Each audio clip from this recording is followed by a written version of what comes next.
Madam 2027 కల్లా అమరావతిలో ఇండియాలోనే మొట్టమొదటిగా క్వాంటమ్ కంప్యూటర్ని ఏర్పాటు చేస్తామని చెప్పి బాబు గారు చెప్పారు. దానికి కౌంటర్‌గా వైసీపీ నాయకుడు ధర్మవరం మాజీ ఎమ్మెల్యే కేతిరెడ్డి గారు చెప్పంటారు. క్వాంటమ్ కంప్యూటర్ కాదు ఆక్వా అక్కడ తయారవుతుందని చెప్తారు. ఏం చెప్తారు? ఆక్వా అంటే ఆక్వా చేపలు వ్యాలీ వచ్చిద్ది. ఆక్వా క్వాంటమ్ వ్యాలీ వ్యాలీ వస్తుందని చెప్పంటారు. కాదని క్వాంటమ్ వ్యాలీ చెబుతున్నాడు. అని చెప్తారు. అసలు ఎలా వీళ్ళ స్పందిస్తారు? క్వాంటమ్ వ్యాలీ అంటే తెలుసా అండి? వీళ్ళ క్వాంటమ్ వ్యాలీ అంటే వీళ్ళకి హైటెక్ సిటీయే తెలియచావదు. నిజంగా మాట్లాడాలంటే వీళ్ళ మొహాలకి హైటెక్ సిటీయే తెలియచావదు. ఏదో ఉన్నాం రాయలసీమలో పొట్టేళ్ళు మేకలు తిని బోరు కొట్టి వాళ్ళకి మన చదువుతున్నాడు కదా, ఆయన కూడా ఫ్రెష్ చేపలు ఫ్రెష్ రొయ్యలు బాగా తింటారు పులివెందుల్లో. దానికోసమే నువ్వు రాష్ట్రాన్ని ముఖ్యమంత్రి అయిందను నీ మంత్రులు మాట్లాడేది. మీ అందరూ బోరు కొట్టి పాపం ఇక్కడ ఆక్వా వ్యాలీ పెట్టి చేపలు రొయ్యలు తిందురు కానీ రేపు నుంచి సిగ్గు శరాలు లేవు మాట్లాడటానికి. నువ్వు లేచిన కాంచి పళ్ళు కూడా దామకుండా ఇళ్ల మీద పడి ఎటకారం మాటలు, వాళ్ళ వాటర్లకే ఆయన ఎటకారం మాటలు మాట్లాడతాడు. కేతిరెడ్డి అండి తెల్లారే పడి జనాన్ని నలుగురు నేసుకొని ఇల్లు తిరిగి ముడ్డానికి చేతులు పెట్టుకొని ఏమ్మా పోయావా వచ్చావా ఉద్యోగం చేసావా నీ రోడ్డు వచ్చి ఉండవు నువ్వు ధర్మవరానికి ఒక్కరోజు. అందుకే నిన్ను ఓడగొట్టాడు. నిన్ను అందుకే ఓడగొట్టావు. తెల్లారపడి తిరిగిన నీకు ప్రయోజనం ఏమీ లేదు. ఇవాళ ఇంకా అమరావతి మీద సెటైర్లు వేస్తున్నాడు కేతిరెడ్డి అనేవాడు. ఓడిపోయామే, ఎందుకు ఓడిపోయాం? కనీసం మౌలిక సదుపాయాలు చేయాల నువ్వు. మీరు రాయలసీమల బిడ్డగా అన్ఫిట్ అండి అసలు వీళ్ళంతా, జగన్మోహన్ రెడ్డితో సహా. రాయలసీమకి వీళ్ళు ఏం చేశారో అడగండి. మాట్లాడితే వీళ్ళందరూ కూడా పోటాడతారు. అమరావతి అట్ట అమరావతి ఇట్ట కమ్మారికి పెట్టారు, ఇది భ్రమరావతి ఇది కమరావతి అని అన్నారు. ఇది ఎస్సీ రాజధాని అందరికీ తెలుసు. ఇవాళ ఎస్సీ రాజధాని, ఇక్కడ ఎమ్మెల్యే కూడా ఎస్సీ ఆయన నియోజకవర్గం కూడా అదే. దాంట్లో అమరావతిని పెడితే వీళ్ళు ఇంకా రాజధాని పెడితే అది అంతా కూడా ఇంకా కమరావతి అనేమో ఆయన అంటాడు. ఒకప్పుడేమో కమ్మాళ్ళు అంటే ఇష్టం లేదు వాళ్ళని తిడుతున్నాడు అని ఈయన అంటాడు. వీళ్ళందరండి జగన్మోహన్ రెడ్డి గారు ఏది మాట్లాడితే అది మాట్లాడాలి మనం.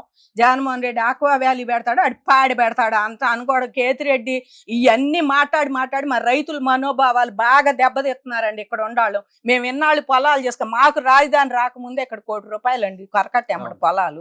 ఇవాళ కొత్తగా మాకు రేట్లు ఏమి వచ్చినాయి కాదు, రాజధాని రాకముందే విజయవాడకు మాకు దగ్గర కాబట్టి ఈ పొలాలన్నీ నీళ్ళ పొలాలన్నీ రేట్లే ఉంటాయి. మాకు ₹1,00,000 చేలో దిగి కట్టాలి. అరటి తోట ఎత్తే మేము మాకు 4 ఎకరాలు ఉంటే ఇంకా మేము 5-6 ఎకరాల పొలం మొత్తం 10 ఎకరాలు అరటి తోట చేసేవాళ్ళం.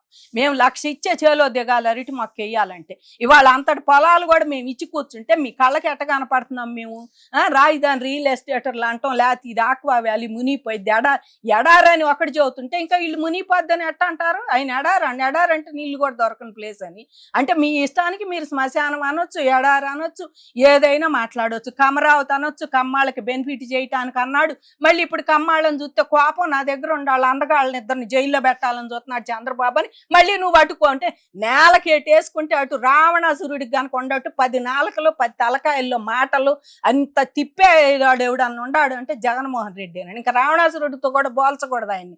ఎందుకంటే రావణాసురుడి భక్తి బాగా ఉంది, ఆయనకి భక్తి ఉంది, మంచి తెలివితేటలు ఉన్నాయి, బాగా ఉంది రావణాసురుడు. ఆయన ఒక సీతాదేవిని అపహరించి ఆయన ప్రాణం మీద తెచ్చుకున్నాడు కానీ ఆయన మంచి రాజు కూడా, వాళ్ళ వరకు వాళ్ళకి మంచి రాజు. ఇంకా ఆయన రాక్షసులను అన్నా జాగ్రత్త, నువ్వు అసలు రాక్షసులు లేదు మనుషులు లేదు, నీ కులం అని కూడా లేదండి. వాళ్ళు ఆయన కులపిచ్చి ఎవరంటే అధికారులని పెట్టుకున్నాడు కానీ మిగిలిన ఏ కులం వాళ్ళని ఆయనకి జై కొట్టేవాడు ఆడు ఎవడైనా ఆయన దగ్గరే తిస్తాడు. జగన్మోహన్ రెడ్డి ఇట్ట కాదు అంటే వాడు ఆళ్ళ కులం వాళ్ళైనా వాళ్ళని ఏదో ఒకటి చేస్తాడు. మేడం గత 5 ఏళ్ల కాలంలో పదే ఒక మాట అయితే అనిపించేది, అంటే మా వ్యక్తిగతం అయితే కాదు, ప్రజలకు ఏదైతే కొంతమంది ఆరోపించారు ఆరోపణలు, అమరావతి అనేది ప్రజా రాజధానియా ఒక సామాజిక వర్గం రాజధాని? ఇదే విషయం వస్తా ఉండే ఆయన పద్దాక అంటారండి వాళ్ళు అందుకే కదా ఇది అమరావతి కమ్మాళ్ళకి ఇది ఒక సామాజిక వర్గానికి పెట్టామంటే. ఇవాళ మేము ఇచ్చింది 18% అండి, వాళ్ళ ఓసీలు ఇచ్చింది మొత్తం ఓసీలు ఇచ్చింది 18%. ఇక్కడ ఎక్కువ భూములు ఇచ్చింది బీసీలు అండి. ఇది బీసీలు ఎక్కువ మంది ఇచ్చారు, ఎస్సీలు ఇవాళ అసైన్డ్ భూములు అవి మొత్తం కూడా వాళ్ళు అయ్యి ఉండే ఎస్సీలు, మైనార్టీ వాళ్ళు కూడా 5% ఇచ్చారు. వీళ్ళందరూ ఇస్తే ఇంకా ఈయనకి అసలు ఇక్కడ ఓసీలు ఎంతమంది ఇచ్చారండి మా కోసం పెడతారండి వాళ్ళు ఇక్కడ? ఓసీలు ఇచ్చింది ఎంత శాతం ఆయనకు అసలు తెలియదు, ఇవన్నీ చూసుకోడు ఆయన. బీసీలు ఇచ్చిందే ఎక్కువ మంది అండి, వాళ్ళే ఇచ్చారు. ఇవాళ మీరు అంతమందిని తిడుతున్న వాళ్ళ రెడ్డి సామాజిక వర్గం కూడా ఇచ్చారు, మాకన్నా వాళ్ళకి కూడా ఎక్కువే ఇచ్చారు. ఇవాళ మా కమ్మాళ్ళ కన్నా రెడ్లు కూడా ఎక్కువే ఇచ్చారు పొలం ఇక్కడ. వాళ్ళందరినీ అదే ఆయనకి జై కొడితేనే జై అంటాడు. అలాంటిది ఇంకా మా మీద పడి ఏడ్చి పెద్ద చంద్రబాబు గారిని తిడతాం, లోకేష్ని తిడతాం. ఇవాళ వాళ్ళందరికీ ఒకటేనండి, తిట్టండి మీకెందుకు. ఇవాళ ఏ ముఖ్యమంత్రి అయినా ఎంత ఆయన ఇవాళ జగన్మోహన్ రెడ్డి గారు ఒక్కటి సమభావన అయితే బాగా చేశాడండి అందరినీ. ఏందంటే అది కేసులు, కోర్టులు, జైళ్ళు, లాయర్లు ఇవన్నీ కూడా రాష్ట్రంలో మొత్తం చూడాలి. నేను ఒక్కడిని చూస్తే బాగోలేదు, మీరు అందరూ చూడండి అని చెప్పేసి అందరి మీద రాష్ట్రంలో అది ఇది అని లేకుండా అందరి మీద కేసులు పెట్టాడు. అందరిని ఏదో రూపంగా కోర్టులు పంపించాడు, జైలు పోయేవాళ్ళు జైలు పంపించా అంటే నాతో పాటు మీరు అందరూ కూడా ఉండమని ఆఖరికి ఇంట్లో వాళ్ళ అమ్మను కూడా కోర్టుకి ఎక్కించాడు, చెల్లెలను ఎక్కిచ్చాడు. ఇంకో చెల్లెలు అయితే అసలు ఏకంగా కోర్టుల చుట్టూనే తిరుగుతుంది, బాబాయ్ కూతురు మా నాన్న చంపింది ఎవరో తెలియట్లేదు. ఇలాంటిది ఇంట్లో ఆడవాళ్ళకి రెస్పెక్ట్ ఇవ్వవు నువ్వు, ఇంట్లో వాళ్ళకే నువ్వు నీకు గౌరవం లేదు. వాళ్ళ ఆవిడ తప్ప ఆయన దేనికి ఎవ్వరికి కూడా గౌరవం ఇవ్వండి, ఒక్క భారతీ రెడ్డి గారికి ఇస్తాడు. ఎందుకంటే ఆమెను ఏమన్నా అంటే ఊరుకోరు వాళ్ళు, అసలు వాళ్ళ సోషల్ మీడియా ఊహో అంటది. మరి అందరూ అంతే ఆడవాళ్ళు అనుకోవాలి కదా, ఇళ్ళల్లో ఆడవాళ్ళు. రాజధాని రైతులను కూడా తిట్టారు కదా మీరు, దేశీయుల రాజధాని అని చెప్పేసి. వీళ్ళకి సిగ్గు సేరాలు, అది వాళ్ళ ఛానల్లోనే, ఇంకో వేరే ఛానల్లో కూడా కాదు. సాక్షి ఛానల్ ఎవరిదండి అది, వాళ్ళది కాదు భారతి, వాళ్ళ ఆవిడ కాదు భారతీ రెడ్డి గారు. ఒక ఆవిడ ఉండి కూడా ఆడవాళ్ళని అట్లా తిడుతుంటే కూడా ఇంకా అక్రమ కేసులు మమ్మల్ని అని చెప్పి కొమ్మినేని శ్రీనివాసరావు గారు మాట్లాడుతుంటే ఏమనాలో కూడా మాకు అర్థం కావట్లేదండి. ఇంక వాళ్ళు ఒకటే భాష అండి, ఎవరిని అరెస్ట్ చేసిన అక్రమ అరెస్ట్ అనండి అని చెబుతున్నాడు. ఒకళ్ళు ఎవరైనా తీసుకెళ్లి విచారణకు తీసుకెళ్తే మర్చిపోయాను, గుర్తు లేదు, తెలియదు, ఈ మూడు చెప్పండి, మీరు రెండో చెప్పొద్దు. రాష్ట్రంలో రెడ్ బుక్ పరిపాలన నడుస్తుంది, దానిలో భాగంగా ఈ అక్రమ అరెస్టులు చెప్తారు వైసీపీ. దానిలో భాగంగా ఈ అక్రమ అరెస్టులు ఏదైతే ఉందో, ఎవరైతే ఇబ్బంది పడుతున్నారో వాళ్ళ కోసం నాకు ప్రత్యేకమైన యాప్ పెడుతున్నాము. ఆ యాప్లో కనుక ఎవరు ఇబ్బంది పెట్టారు, మిమ్మల్ని ఎవరు ఎరాస్ చేశారు అనేది అందులో నమోదు చేస్తే మన ప్రభుత్వం వచ్చిన తర్వాత ఆ రెడ్ బుక్ ఏదైతే ఆ యాప్ ఓపెన్ చేస్తాము వారిపై చర్యలు తీసుకుంటామని చెప్తారు. నీ ప్రభుత్వం వచ్చిద్ది అంటారు. అసలు జగన్మోహన్ రెడ్డి గారి ప్రభుత్వం వాళ్ళ లెక్కర్ స్కామ్ లో ఇవాళ ఇప్పుడు అప్డేట్ ఏంటంటే అండి 11 కోట్లు ఎక్కడో దొరికింది బాక్సుల్లో అని చెప్పి హైదరాబాద్ ఫామ్ హౌస్ లో అని చెబుతున్నారు. సరే అక్రమ అరెస్ట్ 11 కోట్లు ఎవరు తెచ్చి పెట్టారు అక్కడ, కొన్ని ఆ డబ్బు ఎవరితో తెలియాలి కదా. మరి వీళ్ళు డబ్బులు కూడా పట్టుకుంటున్నారు, ఆ డబ్బులు తెలియాలి కదా. అక్రమ అరెస్టులు అంటున్నారు, వాళ్ళకి మాకు సంబంధం లేదంటున్నారు. మరి అయ్యేందుకు తెలియ ఇట్లా డబ్బులు ఎవరు, ఆ మనిషి రావాలిగా, డబ్బులు ఎవరు. ఏదైనా కోర్టు పోయినప్పుడు వాళ్ళు మీకు ఇవ్వలేదంటే కోర్టులో అయ్యోటి వీళ్ళు చూపిస్తేనే కదండి వాళ్ళు ఇచ్చేది, లేకపోతే వాళ్ళు ఏం బెయిల్ ఇవ్వకుండా ఉండరు కదా మీకు. కాబట్టి వీళ్ళు ఒకటే మాట ఇవన్నీ అనండి అంటున్నారు. ఇవాళ సిట్టు ఏం చేస్తుందో, సిట్టులో మీకు వాళ్ళ మద్యం స్కామ్ ఏం చేయాలో అదేమంటే అసలు సిగ్గు లేకుండా వచ్చి మాజీ ముఖ్యమంత్రి చెబుతాడు, అయ్యో ఇందులో స్కామ్ ఏముంది, మద్యం తెచ్చి అమ్ముకున్న స్కామ్ ఏముందంటే మరి మాకు కూడా తలా ఒకటి అది అమ్ముకోమని లైసెన్స్ ప్రభుత్వం అమ్మకాలు చేసినప్పుడు ఇంకా అవినీతి ఎలా జరుగుతుందని నిన్న రోజా గారు చెప్తారు. ప్రభుత్వం అదే అంటున్నా, ప్రభుత్వం అమ్మకాలు చేసినప్పుడు మరి ఇంకా సారా మాట అన్న చెప్పి రోజా గారు చెప్తారు. మరి సారా దుకాణాలు పెట్టుకోమనొచ్చు కండి ఎవరికి వాళ్ళని ప్రభుత్వ సారాయి దుకాణాలు మీరే పెట్టండి, ఇంకో దుకాణాలు మీరే పెట్టండి, ఈ కూడా మీరే పెట్టి శుభ్రంగా అన్ని వాళ్ళే. అసలు ఎమ్మెల్యేకు లైసెన్స్ ఇస్తే పోయేది 175 మందికి, ఇంకా మీరు వారికే కొంతమంది దీంట్లో ఉండారు, కొంతమంది ఎందుకయ్యా అందరం ఒకటే పాటు పడదామని చెప్పి 175 మంది లైసెన్సులు తీసుకొని 175 మంది అమ్మితే పోయేది కదా. మరి కొంతమంది ఎందుకు ఇన్వాల్వ్ అయ్యారు అందులో, పిచ్చి మందులు ఇచ్చి చంపిన వాళ్ళు చచ్చారు, బతికిన వాళ్ళు బతికారు అన్నట్టు మీరు ఇచ్చిన మందులు తాగి పాపం చచ్చిపోయిన వాళ్ళు ఎంతమంది అండి. వాళ్ళు ఉసురు కొట్టకుండా ఉంటుంది వీళ్ళందరికీ. అసలు ఇందులో ఈ చిత్రం IASలు కూడా చచ్చారు, వాళ్ళకేం వచ్చిందో, వాళ్ళ పనులు మానేసి ఈ పనులు చేయటం ఏంటి వాళ్ళు. అసలు వాళ్ళ పనులు మానేసి ఈ పనులకు మీరు సంతకాలు పెట్టి ఆ వాటర్ కోసం మీరు పెట్టి సంతకాలు తీసుకొచ్చి ఇవన్నీ వెళ్ళి వాళ్ళ జైల్లో ఉన్నప్పుడు అండి వీళ్ళందరూ మీరు చూడండి IASలు కానీ వీళ్ళు అక్రమ అరెస్టులు అంటలా వీళ్ళు. ఎందుకంటే వాళ్ళు ఇండియన్ పీనల్ కోడ్ తెలుసు కాబట్టి, మనం రాజ్యాంగం తెలిసింది కాబట్టి వాళ్ళు అంటలా. ఈ రాజకీయ నాయకులే వీళ్ళు చదువుకున్నా సరే రాజ్యాంగం మనకి ఎందుకు లాడితో అనుకోని వీళ్ళు రాజకీయ నాయకుల్లాగే అక్రమ అరెస్టులు అని చెవుకోసిన మేకలల్లే చెవిరెడ్డి భాస్కర్ రెడ్డి ఒకడు, మిథున్ రెడ్డిని అరెస్ట్ చేసినప్పుడు వాళ్ళ నాన్న వీళ్ళంతా పక్కన వాళ్ళు మాట్లాడుతున్నారు అక్రమ అరెస్టులు ఇవన్నీ అని చెప్పేసి.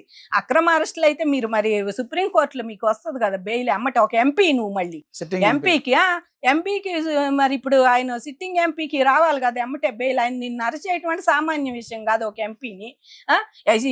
మాజీ ముఖ్యమంత్రి 14 ఏళ్ళు ముఖ్యమంత్రిగా చేసిన ఆయన ఉన్నపళాన్ని తీసుకెళ్లారు, నీకు ఇంకా ఛాన్స్ ఇచ్చారు, హైకోర్టు పోయో సుప్రీంకోర్టు పోయో, నో ఛాన్స్ అన్నాకే నువ్వు వచ్చి లొంగిపోయావు. ఇక బాగోలేదులే మరి మనం దేశాలు లుకౌట్ నోటీసులు ఇచ్చాకే ఇక నాకు దారి లేదులే ఎక్కడ దాక్కోవాలి అని చెప్పి నీకు ఆ చిన్నతనంగా అనిపించింది. పాపం రామచంద్రారెడ్డి కొడుకు మిథున్ రెడ్డి దాక్కున్నాడంటే ఇన్సల్ట్ అని చెప్పి వచ్చి లొంగిపోయాడు, కానీ లేకుంటే వీళ్ళు సామాన్యంగా లొంగరండి.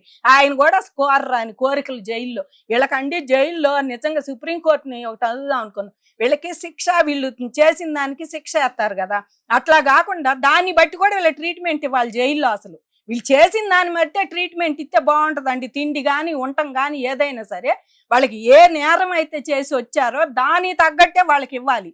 అంతేగాని ఆయన ఎంపీ అనో మాజీ ముఖ్యమంత్రి వాళ్ళ జగన్మోహన్ రెడ్డి గారు 16 నెలలు జైలు ఉంటే మరి ఆయనకి ఇల్లే జైలు. అసలు ఆయనకి తేడా ఏముంది జైలుకి ఇంటికి? రోజు ములాఖతులే, రోజు పెళ్ళాము అమ్మ చెల్లెలు మరి ఇట రోజు అలాంటిది జడ్జీలతో సహా వచ్చి ఆయనకి కలిసిపోయేవాళ్ళు. అలాంటి మాజీ ముఖ్యమంత్రి జైల్లో ఉంటే ఇప్పుడు కూడా ఏమనుకుంటున్నారంటే వాళ్ళు జైలు కొత్త మా అన్నకని వాళ్ళే చెప్పుకుంటున్నారు. జైలు ఏం కొత్త కాదు. కాకపోతే చర్లపల్లి జైల్లో కాంగ్రెస్ వాళ్ళ సహాయంతో మీరు అక్కడ ఎన్నాళ్ళు అయితే ఉండారు ఏమో రాజశేఖర రెడ్డి గారు కొడుకని జాలు చూపించారు. కానీ ఈసారి జైల్లో అయితే వీళ్ళకి అట్ట చేయకూడదండి. వీళ్ళు ఏ నేరం చేసి అయితే వచ్చారో దానికి తగ్గట్టే వీళ్ళకి ఫుడ్ కానీ ఉండటం కానీ సెల్లులు కానీ ఇవి అయ్యే ఇవ్వాలి వీళ్ళకి. అంతేగాని ఆయన ఎంపీ లేకపోతే ఈయన ముఖ్యమంత్రి అని చెప్పేసి ఇంటి పట్టుపా కొంతమంది రాజకీయంగా మరి స్పెషల్ కోట ఉంటుంది కదా, అసలు ఆ స్పెషల్ కోటాలు తీసేయాలండి. రాజకీయ నాయకులు ఈ చేయటం ఎందుకు? వాళ్ళు దేనికి వస్తున్నారండి? జనం సొమ్ముతో వాళ్ళు లగ్జరీగా బతుకుతున్నారు. వాళ్ళ కారు వాళ్ళు వేసుకునే పని మనిషి వాళ్ళు వేసుకునే అన్ని కూడా జనం సొమ్మె. అది వాళ్ళ సొంత సొమ్ము ఏమన్నా ఉందా అండి రూపాయి? బయటికి వెళ్ళాలంటే వాళ్ళ జనం సొమ్ముతో వెళ్తున్నారు.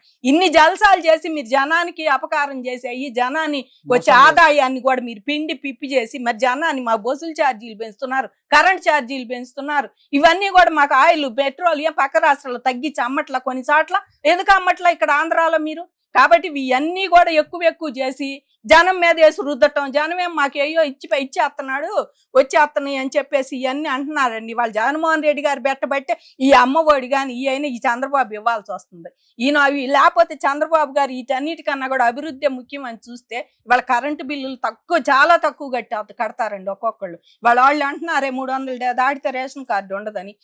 దానికన్నా కూడా తక్కువే కడతారు. ఇవాళ ఏదన్నా పని చేశారండి? ఇవాళ అమరావతి పద్దాకి ఇక్కడే అమరావతి అంటున్నాడు చంద్రబాబు అని చెప్పి చాలా మంది అంటున్నారండి. ఇవాళ చెప్తా మాకు అమరావతిలో మాకేం కియా పరిశ్రమ రాయలసీమ అంతా ఇండస్ట్రియల్ పార్క్ అయిపోతుందండి.